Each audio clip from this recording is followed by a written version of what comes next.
9/11. We just had the anniversary this past week. Um, we wanted to bring a closer story to you. Today on Bets and Badges, we're going to discuss the plane attack, American Airlines Flight 77 crashing into the U.S. Pentagon at 9:27, again on 9/11. Flight number 77 crashed into the Pentagon. Inside the Pentagon, we have since learned there were American heroes, people who were there working every day, just doing their regular work, when this plane filled with over 7,000 gallons of fuel crashed into the Pentagon.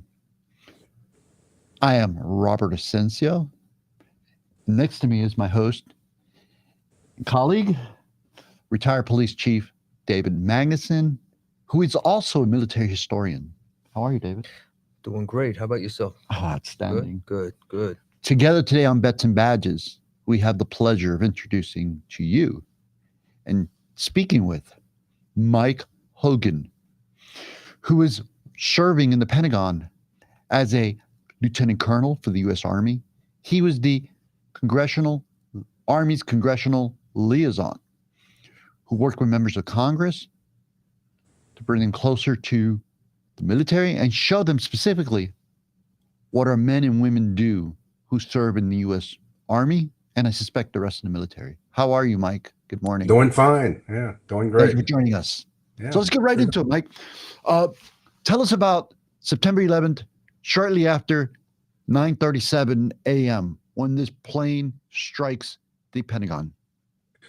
Well, I mean, as you said, it was my office building. It was where, I got up every morning and drove into work, and my biggest challenge each day was, trying to find a parking space, and actually making it into the office. And the unusual thing about 9/11 is that, I mean, for me, it started on 9/10, which, as a sports fan, I was up late watching Monday Night Football, and that was the first Monday Night Football. It was game of that year, and it happened to be in Denver. It was the newly opened Denver Stadium. It was the first game that they played out there, and the New York Giants were playing them. And what is bad about watching Monday Night Football if you live on the East Coast is the games get over late. So usually they'd get over about midnight. And, I was dreading the fact that, I'm staying up late and I got to get up early to, get into work the next day. Got a call that evening that we needed to get in a little bit extra early because we needed to get some papers, some briefing papers prepared for the generals that were going to go meet with different members of Congress, later on that morning. Got up, got dressed, got on the road. It was dark, as I was driving into the Pentagon. You park the car, walk your way. Takes you about, 20, 25 minutes to actually walk from your car into the office. Hey, Mike, let me ask you a question. Yeah. Just out of curiosity, on average, how many people work at the Pentagon? Well, the Pentagon itself was built very quickly at the beginning of World War II, and it was built. President Roosevelt at the time saw that the military services were scattered throughout the Washington D.C. area. He wanted to consolidate them into one building.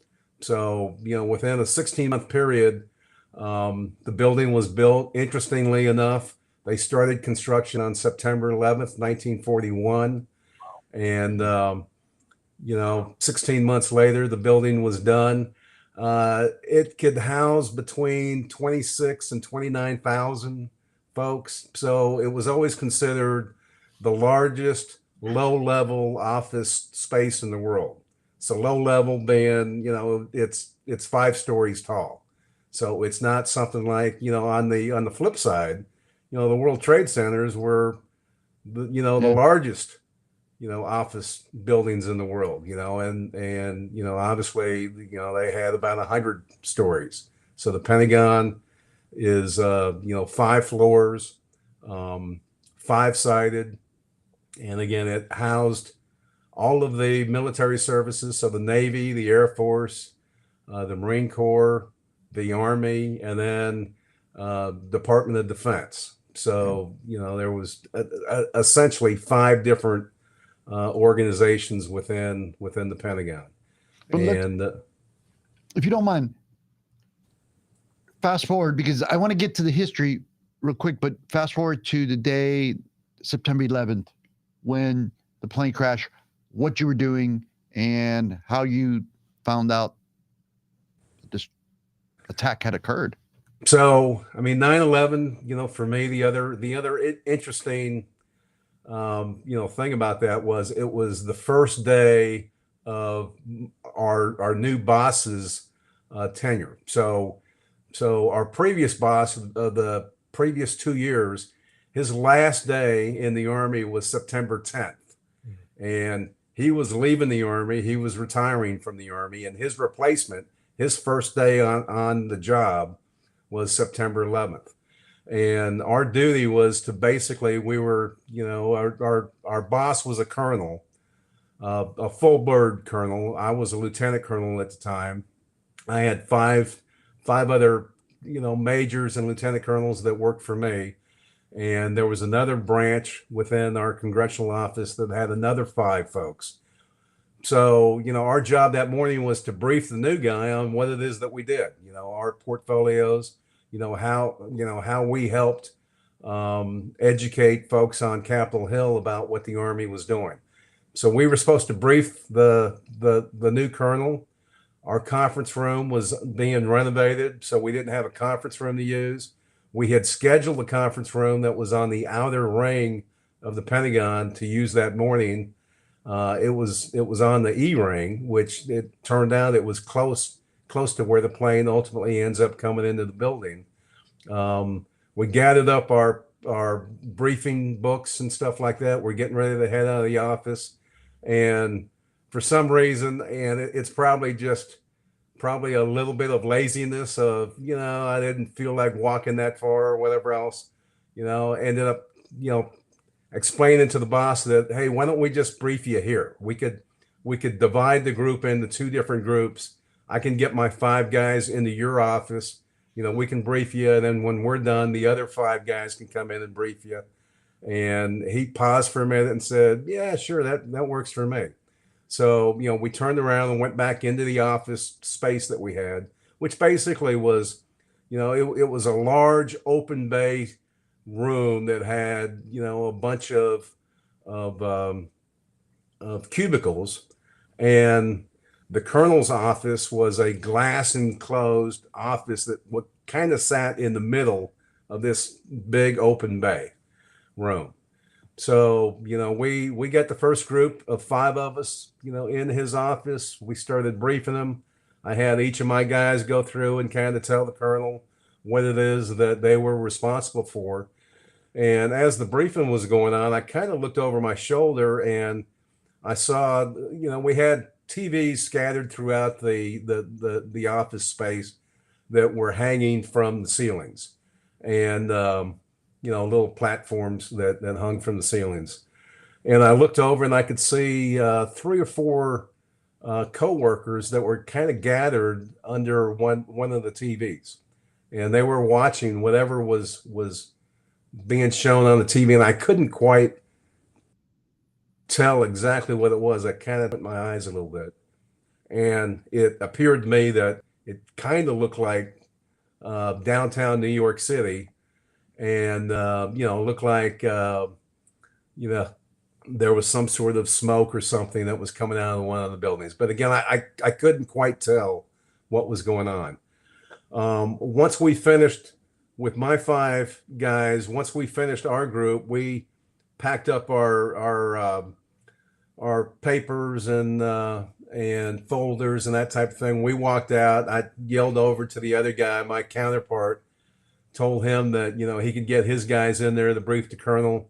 and our guys went back to their desk and went to work. And I went over to the TV to ask the folks that were sitting there watching the TV what they were watching. And one of them said a second plane had just flown into the World Trade Center. And at that point, I said, "What?" And they said, "It looks like a second plane has flown into the World Trade Center."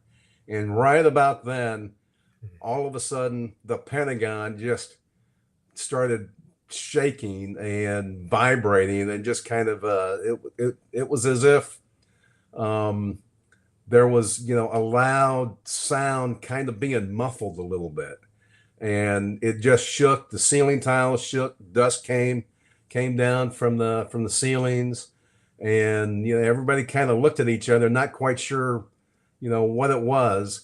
One of our civilian secretaries, who had her desk faced one of the hallways that passes from the outer E ring into the interior of the Pentagon, the A ring, and she kind of got up and paused for a second, and then started going out the back door in a very quick manner and said, "A bomb went off, a bomb went off."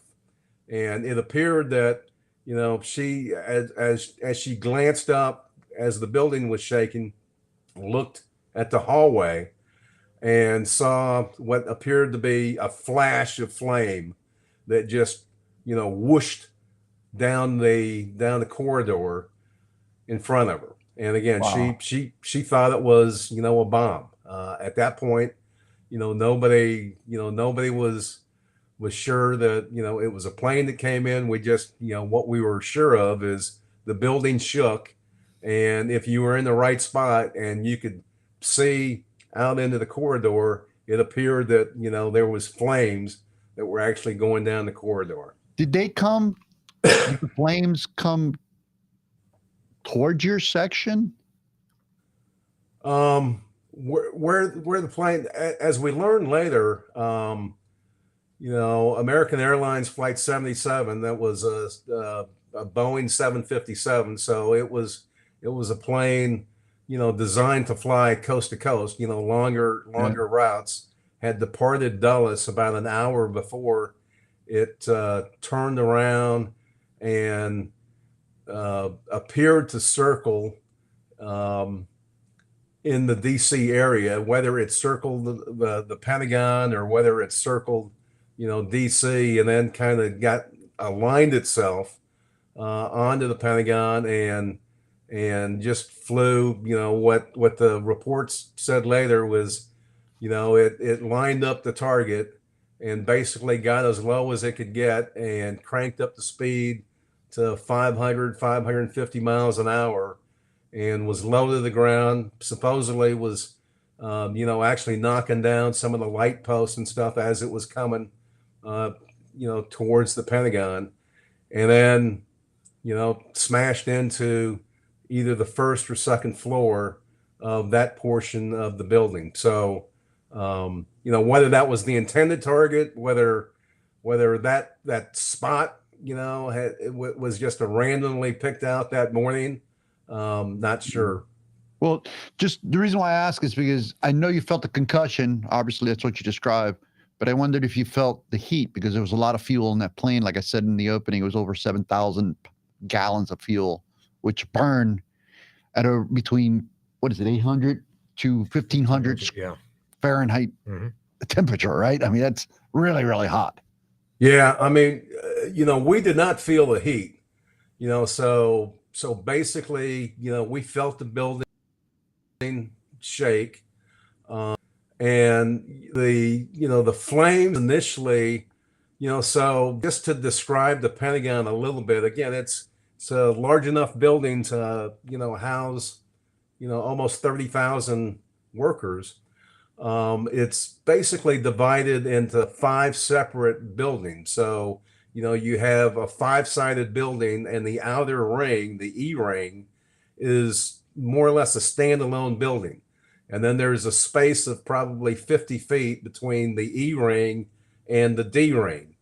And the D ring again as a standalone building on the inside of the E ring, and then you've got the C ring, and then you've got the B ring, and then you've got the most interior part of the building is the A ring, which is the smallest ring within the building.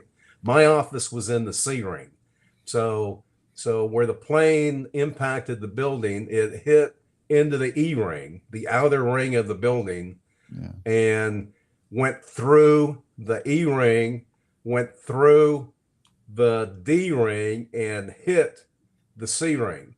So what we actually felt in my office is we felt the last nudge of the plane hitting, our ring of that.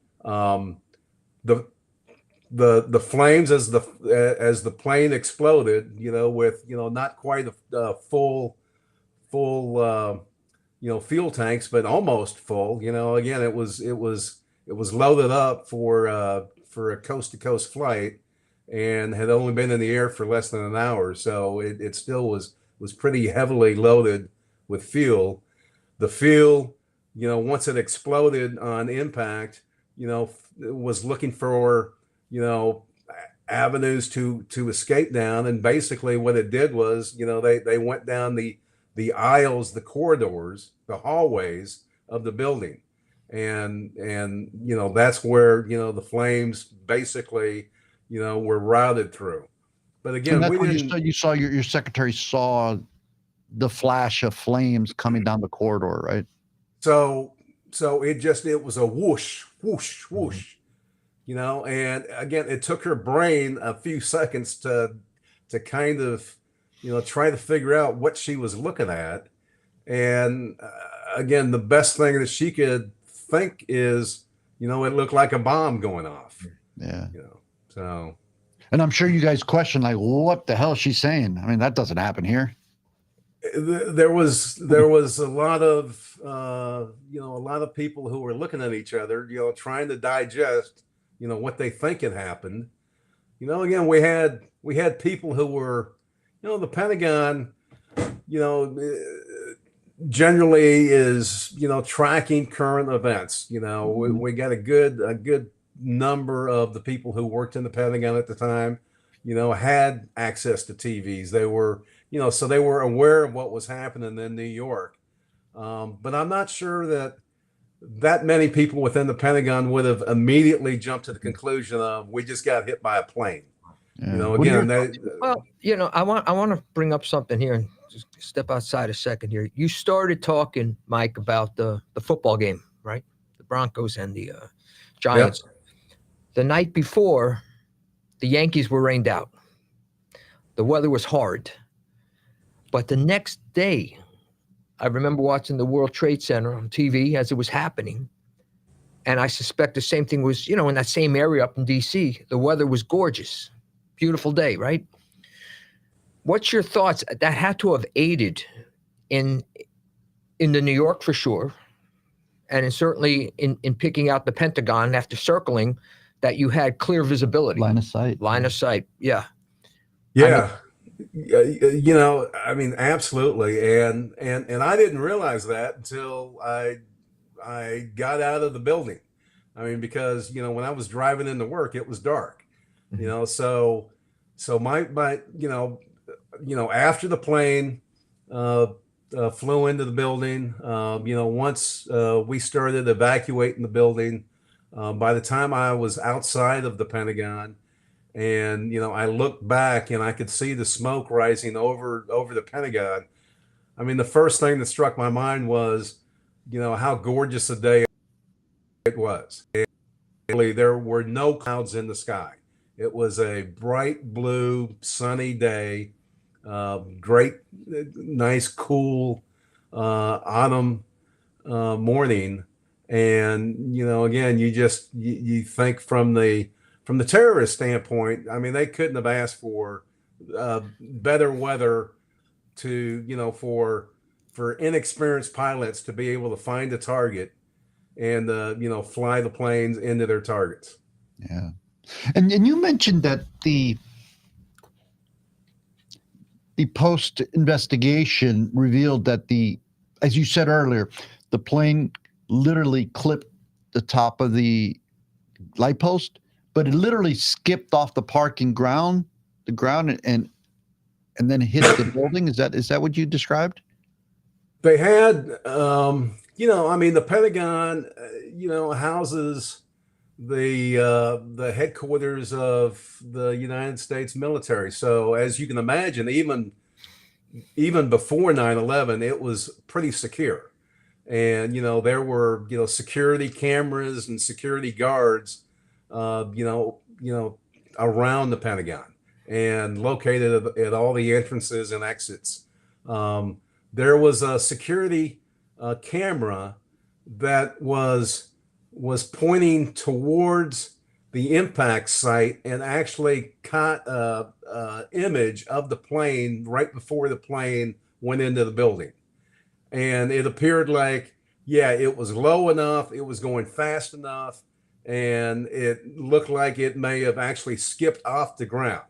And, the entry point may have been, between the first and second floors, of that point of the building where it entered. Wow. And what were the conditions inside? So you have this devastating impact to the Pentagon. You guys, I suspect,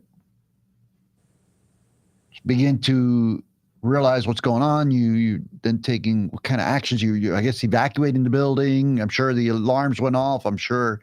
Can you describe the conditions that followed right after this plane strikes the building?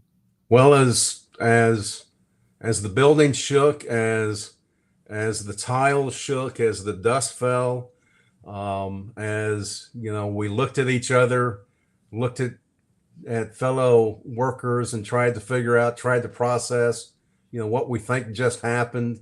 Then something that I had never heard, and at that point I had worked in the Pentagon for over 2 years, and all of a sudden, this the loudspeaker system came on and started directing people to, exit the building in an orderly fashion. And it was one of those things that, it sounded to me like it was a pre-recorded message of, sirens were kind of blaring, the emergency lights, were flashing, and this voice was going, exit the buildings in an orderly fashion. So, as people, again, we're starting to digest, what they think happened. We started, moving out into the hallway, and, the hallways by now were crowded with hundreds, if not thousands, of folks that were going down each of the corridors and stuff. And then the corridor that was closest to my office, at the end of the corridor on the E-ring to get out of the building, there was a whole bank of doors that were not generally manned. It was not an entrance or an exit that was typically used. So they had, these signs on the door of do not open, use only in an emergency type of thing. And all of a sudden, this large crowd just came to a stop. It's like, they got to the doors. Nobody had seen these doors actually be used, and they weren't quite sure if this was an emergency warranting to actually open these doors. So, as the crowd was kind of, moving at its own inertia and then all of a sudden the first group gets to the door, the crowd just comes to a stop. And, one brave soul decided he would take matters into his own hand and said, yeah, if this ain't an emergency that we can open the door, it damn sure seems like it. And, kicked the doors open. And once they opened the doors, then people started exiting the building. And in fact, the exit on that side of the building, it was kind of what we would call the mall entrance, where there were parking for senior leaders, generally the generals and the senior political appointees and that type of thing. So the parking was very limited. And then, typically if there were ceremonies and stuff like that, that's where the ceremonies would be held, would generally be held. As we came out the door, out of the E-ring, if you turn to the left, that was where the plane had actually gone into the building.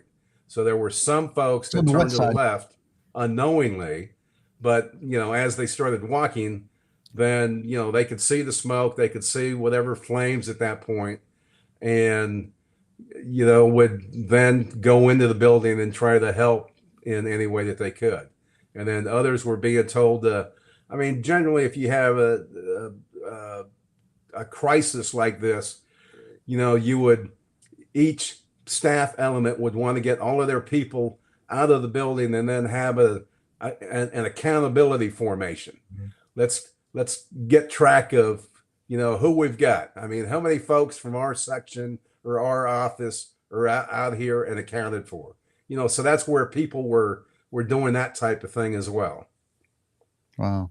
Man, this must have been chaos, but what do you think?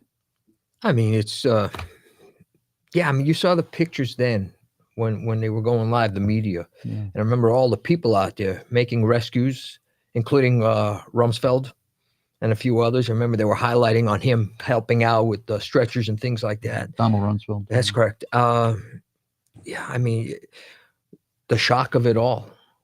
And then knowing what had taken place in New York, and soon to find out what's going to take place in a field in Pennsylvania. Mm. But I want to go back a second to something on that flight that we discussed earlier. On that flight, I know there was you tell the story of a bunch of children that were heading out to California as part of a contest winning type of thing. Can you talk about that a little bit? Yeah, but let's put it into context. So there were 64 souls on the plane, right? 64 passengers. Yes. Who perished. And amongst those passengers were these group of children. Can you, fill us in on the blanks? Well, there were some elementary school kids who had won a prize, and their prize in the competition that they had competed in was to take a flight, which for most of them this was the first time they had ever been on a plane, and they were going to fly them to Los Angeles. So it was a group of kids and a couple of adult chaperones, mm-hmm. and they were going to be on the first airplane flight that they had ever been on, going to California. They were going to spend, I can't remember if it was a week or just shy of a week, kind of a mixture of some school related activities, as well as an opportunity to do some fun sightseeing things out in Los Angeles. And so obviously, that group of kids was part of the 64 casualties. There were some younger children that were with their family members, with their parents, that were actually, also, traveling to Los Angeles, that were victims as well. Within the Pentagon, there was a total of 125 that were killed, in the attack. And, 125 compared to what we were seeing up in the World Trade Center didn't seem like a very lot. And I think the initial view, when the news was showing the damage to the Pentagon, and the news people were, trying to estimate, okay, if there's 29,000 people that work in the Pentagon, and given, the size, whether it was, whatever they thought it was, if it was, 1/20th or 1/15th of the entire building, then they would estimate, well, that should have been about 800 people that were in that section. And, so the initial estimates for casualties in the Pentagon were a lot higher than 125. but the Pentagon had been going through a renovation program, and that was the first wedge that had been completed, and they had beefed up, the construction of the building. Windows were stronger, blast-proof windows. They had, reinforced some of the walls. There were asbestos had been removed. That type of thing. But as it turned out, the fact that it was the newly renovated wedge, probably contributed to saving lives as well. So, 125 is a big loss, but again, I think the initial estimates were, with that size damage, it would have been a lot more than that. Yeah. Jeez. Amidst those that were killed, you tell the story of a gentleman named Max. And that stuck with me as well as if you wanted to speak about that as last soldier out of Vietnam as well that was there. Well, the highest ranking person, where the plane actually came into the Pentagon was where the Navy section kind of joined up against the Army section. So, most of the casualties were Army and Navy. And actually, there were more civilian contractors that support the services that were killed versus those actually in uniform.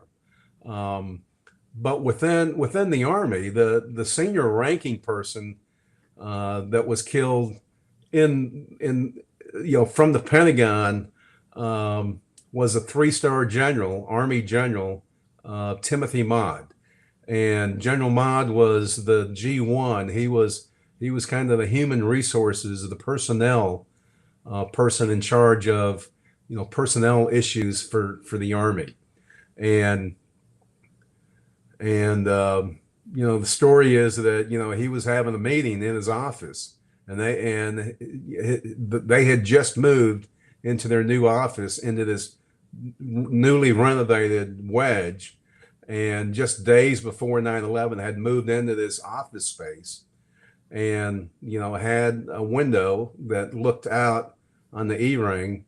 And, probably, for those that were in the meeting, that I had heard it was a meeting of at least 13 people. And you got to think that, that a good number of them at some point glanced at the window and could see the plane heading right for them. And in many cases, it required DNA analysis to identify the casualties, later on as recovery efforts and as first responders were going through and recovering what they could, that many of the casualties that were right there closest to the impact of the plane, were not complete, bodies at that point. So one of the last persons that was identified was a retired Master Sergeant, Max Belkey, who had worked within the retirement services division of the personnel office.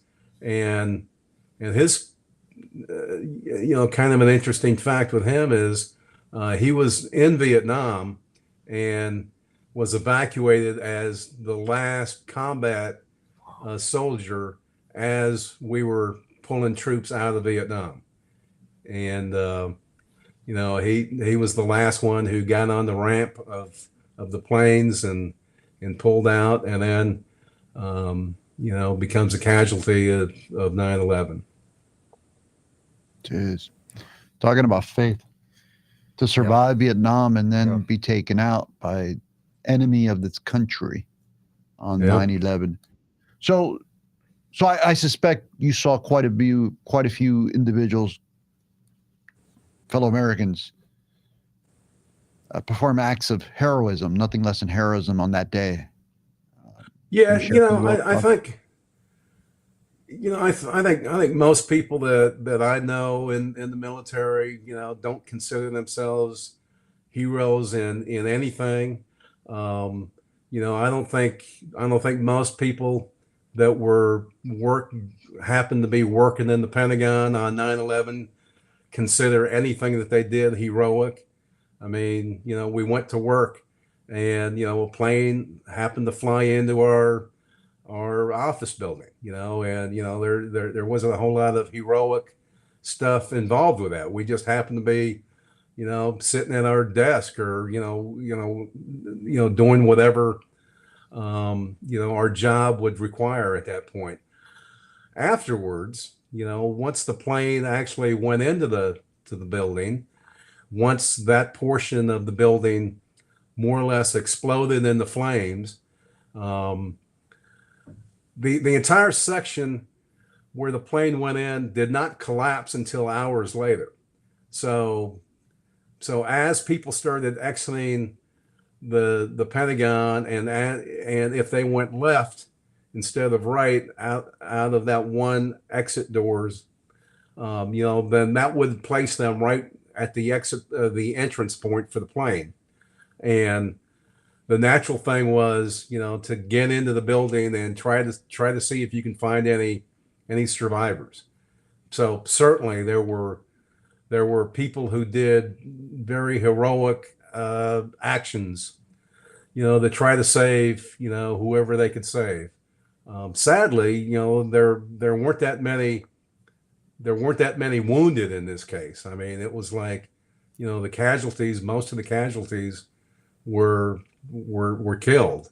You know, and you know, there were you know, a lot that were, you know, burned to death. You know, but there was you know, a big effort to save, you know, whatever folks that they could. Excuse me. So Mike, for the audience benefit, let's talk about your job, what your assignment was in the Pentagon, and a little bit about you and your background. I know that you enlisted in the military, U.S. Army, as a private, 1975. I know that you applied for officer, West Point. You were accepted. You completed a 4 years studies there and graduated at West Point. And then you rose to the rank of lieutenant colonel. But can you fill in the gaps of, you know, what your position was when there at the Pentagon? When Sure. the So attack. So, you know, once you get commissioned, and in our case, you know, once we graduated from West Point, you know, we were commissioned as second lieutenants in the Army, and at that point, you select what branch that you want to go, what type of job that you want to get within the Army, and you know, branches could be, you know, you want to be an infantryman, you want to be an artilleryman, you want to be you know, a tanker, a pilot, you know, that type of thing. I chose to be an artilleryman, and I had a series of typical jobs that you would have within the artillery branch, you know, across the world at that point, you know, in Oklahoma, in California, in Korea, you know, in different places. Towards the latter part of my career, once I had gotten promoted to lieutenant colonel in 1999, I was assigned to go to the Pentagon and work in the Army's Congressional Affairs Office, which basically we served as liaisons between the U.S. Congress and the Army staff. And it was kind of, you know, we tried to explain or educate members of Congress and their staff, and Army requirements were, what the Army programs were, you know, why the Army needed to upgrade some of its equipment, such as, you know, helicopters or tanks or whatever it might be. And then vice versa. We would have to explain to Army generals, you know, why there's constraints on, you know, how much the Congress is willing to give the Army in the size of its budget, and and how come Congress isn't giving the Army everything that it wants, type of thing. So basically, in Washington D.C., you've got the the senior leadership of the services, to include the Army, and then that's where the United States Congress is located. So that was basically what I was doing for the last for the years leading up to 9/11, and then for the couple of years I stayed in the Army after 9/11. No little job, right? Just No. liaisoning between a monster of an organization or entity of the government, one of the branches of the government, which is the Congress, the legislative branch, and the defense. Huh. It's a juggling act. I'm sure. More than a juggling act. I'm sure you went home a lot of times with headaches. Yeah, no doubt. Yeah, but it was also a very rewarding job. I mean, you have citizens of all backgrounds who decide for whatever reason they want to run for Congress, and they win, and they get elected as a House of Representatives, congressman or a senator, and they find themselves on certain committees that have oversight responsibility, decide how much a budget is going to be for the United States Army or the Marine Corps or whatever service, and they have, they play a key role in deciding whether or not they're going to support, what the Army wants to do in spending its money on a brand new helicopter, or again, we need to have an Army that's got X number of soldiers in it, type of thing. And if you have members of Congress who have no experience in the Army, then whatever you can do to try to explain how the Army is organized, why the Army is requesting certain types of equipment, how it helps the Army do its mission.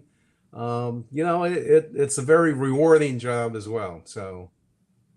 Wow. So we have 2 minutes left, just over 2 minutes left. David, you want to jump in here? Well, I've got two questions. I want to give a great deal of thanks for a very sobering, factual look into a tragedy that took place, step by step behind the scenes, and then transitioning out of with a great understanding for the viewers of exactly such an important piece of what the Army does. I mean, we sit there and close our eyes and think about the military. We're probably not thinking about the actions that Mike does, but they are incredibly important when you're speaking about the elected officials in this country and getting legislation and funding passed.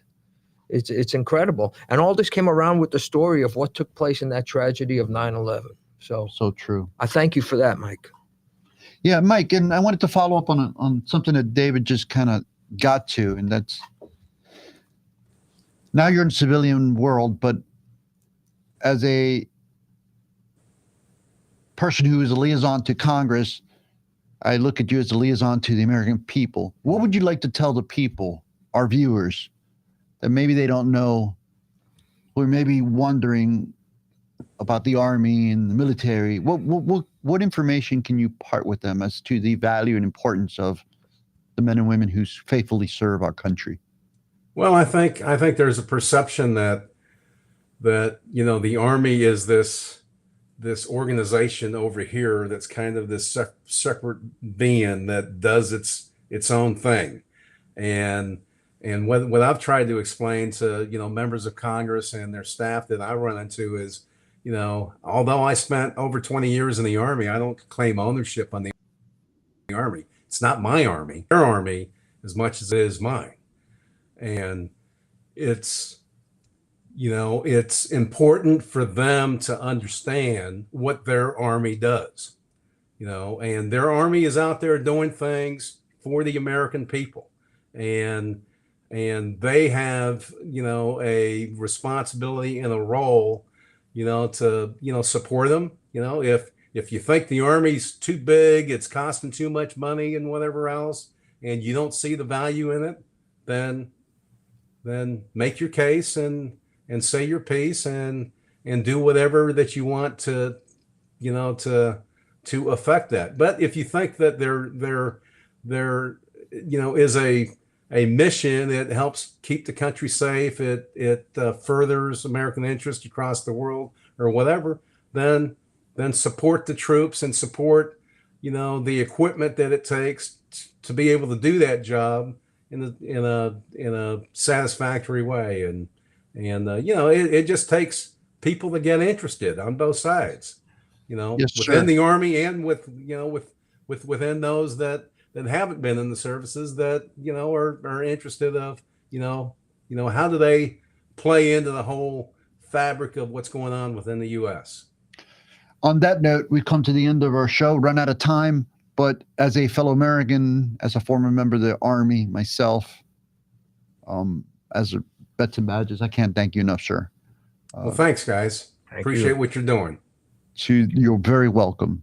To the Millers, Grant, Michael Miller, Miami's Community News team, our producer behind the scene, Rachel Brummage. Again, we owe you immense debt of gratitude. Thank you. To you, the public, we hope this episode has been of importance to you. You can find us on at Vets and Badges on most podcast platforms. We urge you to consider looking us up. Check out some of our videos. This has been another episode of Vets and Badges.